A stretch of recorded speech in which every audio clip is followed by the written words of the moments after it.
इनका सबसे पहला रूप है शैलपुत्री।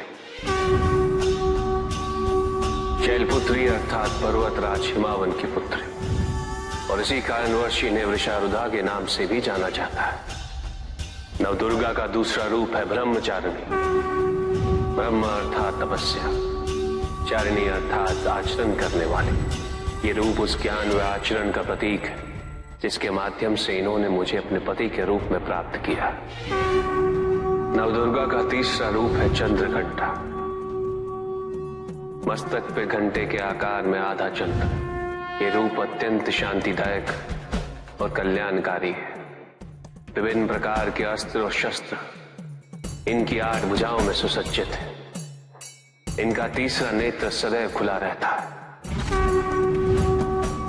यह है नवदुर्गा का चौथा रूप। इनकी मंद मंद हंसी से संसार का जन्म संभव होता है, और इसी कारणवश इसे कुष्मांडा के नाम से जाना जाता है। अष्टभुजा, शस्त्रधारिणी, व्याघ्रवाहिनी, हिरण्यवर्णा, केवल यही है जो सूर्य के भीतर लोक में वास करती है। 10 दिशाएं इन्हीं से आलोकित है। जिनकी कृपा से मूर्ता विज्ञान सागर में परिवर्तित हो जाती है, वो है स्कंद माता।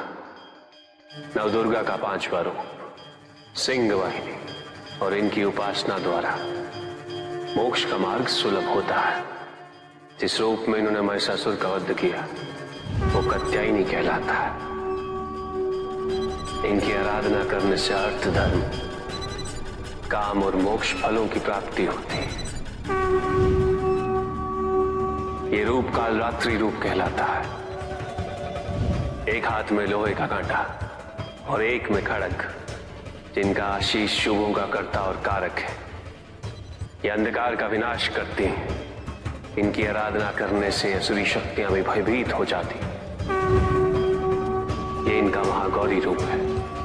श्वेत वर्ण, श्वेत वस्त्रों से सुसज्जित, चतुर्भुज, त्रिशूलधारी, तालवाद्य धारण करने वाली ये इस रूप में अपने उपासकों को अभयदान देती। मां दुर्गा का 9वां रूप सिद्धदात्री कहलाता है। अनिमा, महिमा, गरिमा, लघिमा, प्राप्ति, प्रकम्य, अश्वित्व, वशित्व, ये 8 सिद्धियां केवल इन्हीं की कृपा से प्राप्त हो सकती है।